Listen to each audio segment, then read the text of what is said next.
Ladies and gentlemen, it's just a quick one because obviously I've said it countless times before, but never actually said it on camera. Some of you have most probably heard it or thought of it yourself. Then you find it hypocritical with people, you know. "Ooh, you smoke weed, you're a druggie, and all this." You know, it's funny that, because this morning when they woke up, they had a cup of coffee. That's a drug, you know. When they had their last headache or last migraine, they took painkillers. They're drugs. You know, so in an instant, they're more of a druggie than I am. You know, I smoke weed because I have no faith in big pharma drugs. As many of you know that know me personally, you know, I have chronic back pain. Always have done. With my heart condition, I have had 2 or 3 operations which have caused, you know, in the cold, my limbs to seize up and caused me astronomical amounts of pain. I used to take big pharma drugs, you know, for painkillers, you know, massive old fucking, what look like bath bombs, you know, them fizzy crap, the things that you put in your bath, you know. I used to take them, you know, I used to be a druggie in that sense because I had faith in big pharma drugs, but they weren't doing anything. They were taking the pain away, but the side effects were worse than the benefits that they were giving me. So I turned on to smoking cannabis. You know, yes, it does also help for the fact that I, you know, enjoy smoking weed.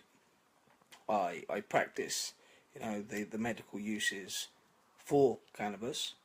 But yeah, I put a post up a second ago. You know, when the system's broken, when you can smoke something that kills people, which is tobacco, but you can get thrown in prison and massive old fines for smoking something that's never actually killed a single person. We're slowly but surely coming into an awakening, I believe.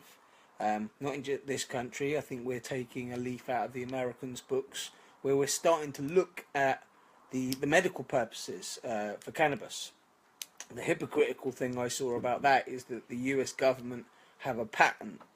If anybody knows the actual patent number, I could look it up using the CIA Google website, but you know, they have a patent for it. Yet they were saying for years and years and years that there was no medical purpose, there's no medicinal purposes to having, you know, legalizing cannabis or having it around.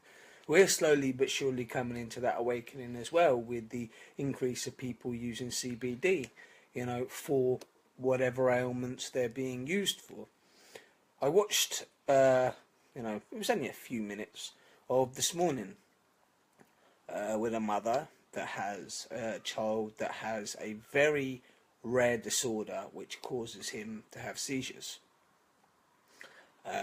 He's taken, you know, his mother has given him big pharma drugs, you know, drugs that the NHS will give you, or, you know, their Aprocia affiliates known as doctors would give you, to no avail. Do you know what I'm saying? If anything, they weren't making the seizures worse, but they weren't making them any better, and the side effects to it was even worse than the actual properties of actually taking it.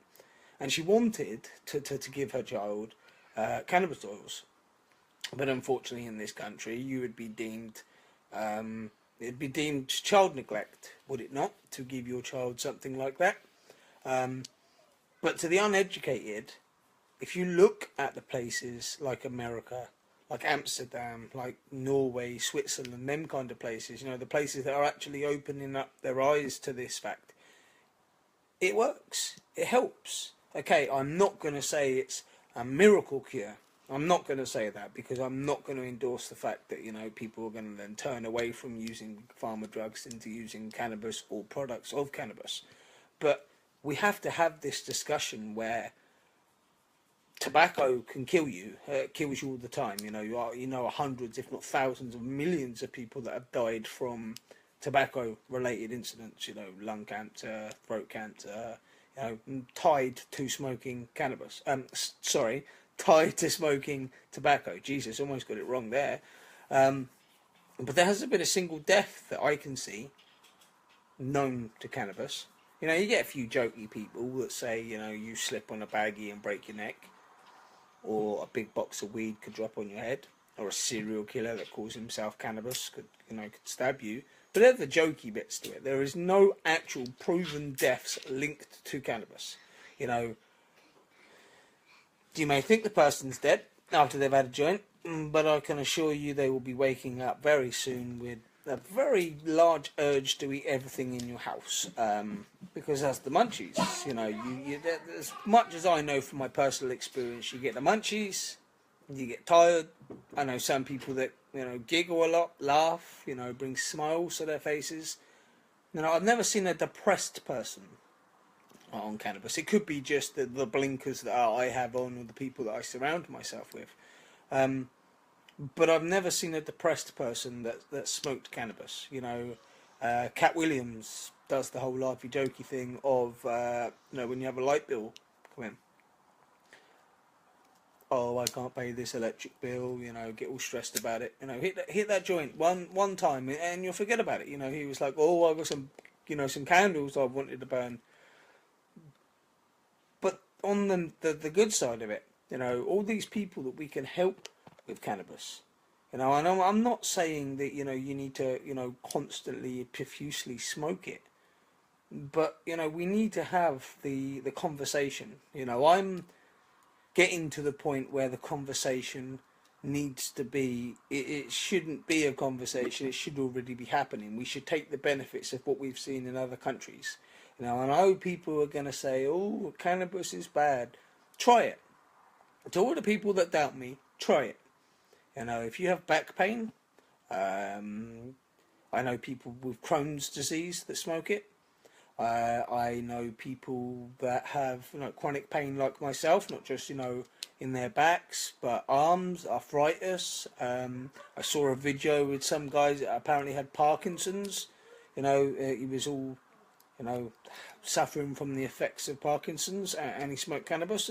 Don't get me wrong, that could just be, you know, actors and stuff. You know, I prefer to see things with my own eyes to make my own, you know, evaluation on it. But at the end of the day, I've always smoked cannabis. I've smoked cannabis for the last 15 years. And I'm healthier now. I'm happier now. I'm not pain-free, you know, because I believe I would have to walk around with a backpack, you know, with a, you know, respirator of cannabis to be able to be pain-free. But it relieves the burden, if you know what I mean. I'm able to do things. I'm more active. My temperament is better. If anybody's seen me when I haven't smoked it, I am in constant pain. And people go, oh, well, you know, the crankiness that you get from it is because you haven't had a smoke, it's withdrawal symptoms. It's not. You know, it's the pain. It's the pain that my body constantly goes through on a daily basis. I don't mean for it to come out. You know, I don't mean to be a nasty, you know, person. But at the end of the day, cannabis helps me. No, it calms me down. It allows me to cut the crap, the BS from the world, and allows me to focus on whatever I'm doing, whether it be playing with the kids, spending time with the family, protesting, actively looking for work. But we'll do that actively looking for work in a different video, because as many of you know, I've constantly said it. But yeah, I think cannabis is the way forward. We can't have a future without it. You know, we can't we can't ignore what the Americans are doing. We can't ignore the good work that they're doing. You know, we have all these trade ties with all these other countries, but yet none of the scientific, you know, laboratory tests and crap that they do concerning cannabis or LSD or mushrooms. Do you know what I'm saying? The stuff that can help, or I believe it would help, will take us away from Big Pharma. And I think Big Pharma and the government partnerships are the reason why we can't have that step forward. But I believe that, you know, the world would be a better place with it. You know, with it not profusely smoking in the streets. I don't think there will be an influx of people smoking cannabis as there is today, because you will still have the single-minded, they're not single-minded, but that's what I would call them, the single-minded people that would still see it as an evil demon. But it's like the age-old saying, I'd rather live in a world full of potheads than a world full of alcoholics. You know, it's got to be a better place. I've never seen two stoners fight. You know, they may have, you know, fights, verbally fights, like we do, and I call them discussions, or, you know, that kind of thing. But I've never seen two stoners punching the crap out of each other. You know, that just doesn't happen.